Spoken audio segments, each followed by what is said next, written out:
Hi, and welcome to Classic Advice. My name is Scarlett Classic, your host. I'm so happy that you've decided to join me today. If you're new, welcome to this show. On this podcast, I share stories from my life to draw lessons from them to encourage self-improvement for a happier and more fulfilling life for the both of us. Have you ever felt like you weren't being appreciated, or that your wants and needs weren't being met? Or perhaps you've expressed that you don't like something or need something different, but your needs or desires are ignored. I used to have a lot of one-sided friendships.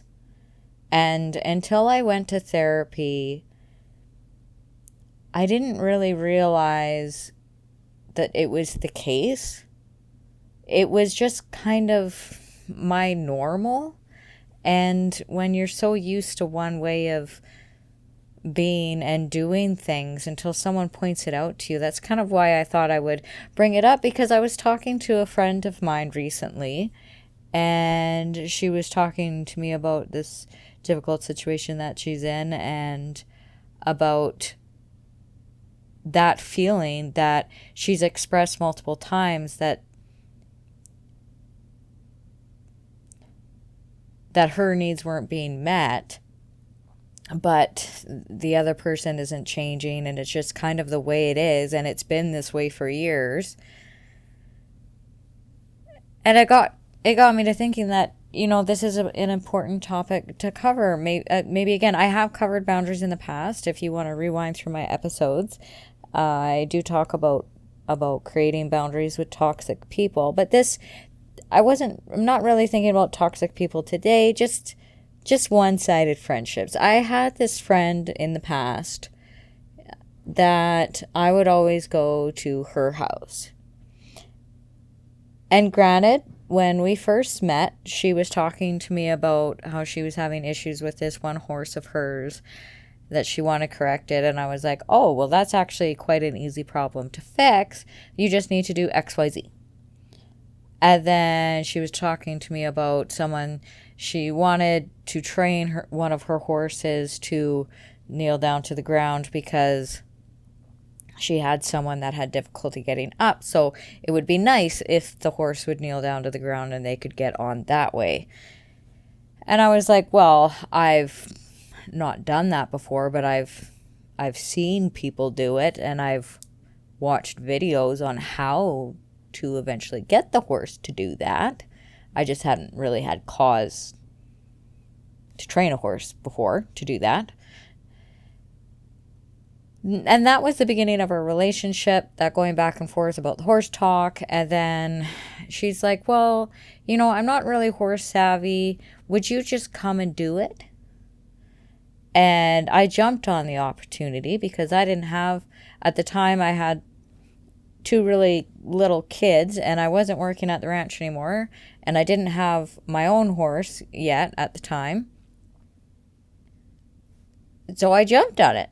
And that was the beginning of a relationship. And then after a few years, it started to dawn on me that this person doesn't come to visit me at my house. Like, ever. I had injured myself. I ended up breaking my arm. And I wasn't up to, going out and at one particular weekend or whatever. And I had invited this person over to my house instead. And that's when I realized that this person has never even been to my house. And I was like, well, why is that? Why is it? And the route from her work to her home, she drove right by my place. So it wasn't even like I was out of the way. Like, I actually had to go out of my way, 20-minute drive on a highway to get to her place. 20 or 25. I can't remember, but something like that. And she did come over, not that particular weekend, but she did come over, and we had a couple teas. She had brought some clothes over that were just hand-me-downs that her daughter wanted to give to my kids, and so she passed them down on to me, which was very kind. And after that, I got to thinking to myself, and I was like, you know what? I went to her house a couple more times after that fact. And then I was like, you know what? I'm just going to stop texting, and I'm going to stop calling, and I'm going to see if she texts or calls me. And I waited. I waited some more. I started to get really sad and a little bit frustrated, a little bit upset, because she didn't call. She didn't text. It was radio silence. And I thought to myself, well, I guess that says something, because I was brought up with that saying, actions speak louder than words. And what her actions were saying, even though she was very kind to me and she was always happy to see me when I would come out. But then I got to thinking, I was like, was the only reason she was my friend was because she wanted something out of me? She wanted me to basically train her horses for free, which I'm more than happy to do and to teach other people how to do so they can do it. But I guess I felt taken advantage of, and I felt like some boundaries, those invisible boundaries or those social rules that we kind of all live by were ignored. You know, like, I text you, you text me. I go to your house, you come to my house. A 50-50 give and take in that relationship.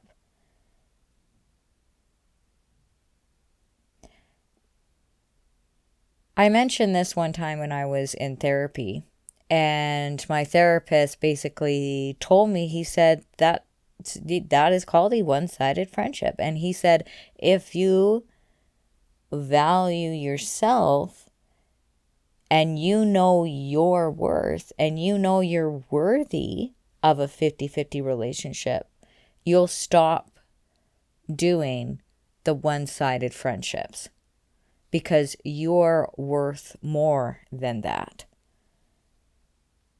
That will always stick with me. And that's basically the conversation that I had with this friend of mine just recently, just the other day, about a one-sided friendship that she has. And I'm here talking to you, saying that you're worth a 50-50. You're worth a give and a take. And if you have a relationship that's one-sided, I'm not saying you have to end it today. There are different kinds of relationships. I have a friend, very good friend now, and this person has only been to my house like twice. But that being said, it is still a 50-50 give and take, because they give in different ways. If we think about the relationships that we have in our lives and we comb through them and we see that there's a few in there that are one-sided, what now? How do we change? How do we create those boundaries so that things aren't one-sided anymore? That we get a little bit more out of the relationship instead of giving and giving and giving. That's draining. if we give and we never receive, right? As painful as it was for me to lose that friend in the past and move on from that relationship, because there are still times when I miss her. To this day, and this is like going back, golly, years, like 10 plus years. There's still times when I miss her. But I have to remind myself that, Scarlett, that wasn't a 50-50 relationship. That was you giving and giving and giving, but not getting much back from her.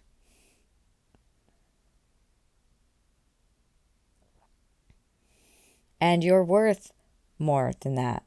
Focusing on the relationships that are good and setting clear boundaries with, so say you have, like, it might even be, say, a family member or someone that you see all the time, that it's not like you can just not see them anymore. Learning how to set those boundaries is vital. And how I was taught to do it is with this statement: if that person continues to do XYZ, then I will do ABC. So if you continue to yell at me, I am going to walk away. It's like an example. It's an extreme example, but it's an example. If they do this, I am going to go do that. Because if your boundary is set on something, well, you have to do this, well, you can't control other people. You can only control yourself. So it has to be something, an action that you yourself can take if they continue to do something that's hurtful to you. I hope that makes sense. And in this situation, when I was talking to my friend just the other day that was going through the same thing, she said, I don't know if I can do that. I don't know. I have such a hard time saying no to people because I have such a big heart. And this person has a huge heart of gold. They give. The problem with that is then they get taken advantage of. And it makes me really sad to see them being taken advantage of. You don't have to be mean. You don't have to be cruel. You don't have to get angry. You just have to be clear that, no, I'm worth it. I deserve more because I'm worth it. And if they get upset because you ask for what you think you're worth, then that's on them. You can only own your own personal actions. You can own your reactions, your emotions. You own that. You own what you do. How they react to you putting your foot down, how they react to you maybe finally saying no after 20 years, that's on them.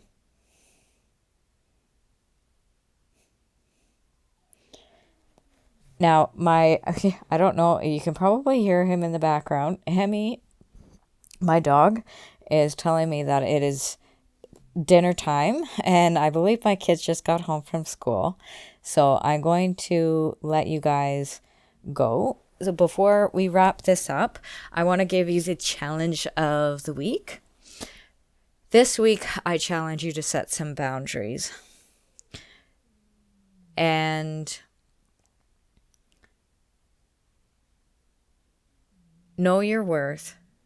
Own it. Be respectful of other people in the process, but say no when you need to. And evaluate those friendships. Evaluate the people in your life. Is this a 50-50 or is this a 70-30 or is this a 90-10?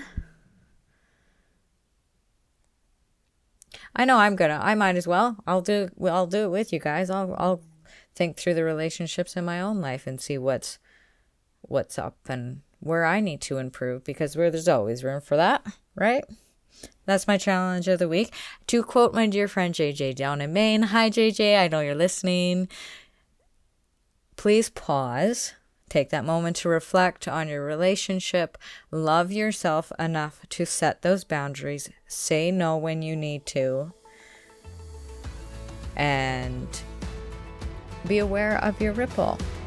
We all have a ripple in this world and in this life. Let's make it a beautiful, positive one, because the world can always use more of that. All right, guys, that's a wrap for this episode. Thank you so much for joining me this week. It was an absolute pleasure to be here with you. I always love chatting with you guys. And on that note, I love hearing from you. If you would like to chat, you can go onto my website. It is ClassicChronicles.ca. The link is in the show notes. You can scroll all the way down to the bottom, and there is a space down there where you can write me an email. And I do have Zoom, so if you have a topic that you would like to discuss on the show, I would love to explore that with you. All right, I'm gonna go have a campfire with my kids. You guys are the best. I love you. Till next time. Bye.